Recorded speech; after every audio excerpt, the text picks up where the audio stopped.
City update ન્યૂઝમાં આપનું સ્વાગત છે।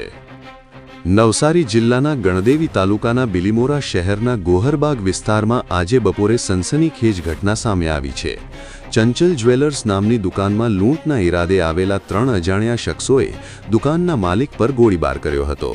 જો કે માલિકે હિંમતભેર લૂંટારુઓનો સામનો કરતા તેઓ લૂંટ ચલાવવામાં નિષ્ફળ રહ્યા અને ખાલી હાથે ફરાર થઈ ગયા।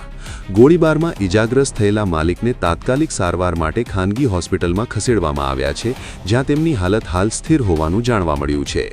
ઘટનાને પગલે વિસ્તારમાં ભયનો માહોલ સર્જાયો છે, જ્યારે પોલીસ સીસીટીવી ફૂટેજના આધારે આરોપીઓને ઝડપવા માટે તાત્કાલિક તપાસ હાથ ધરી છે।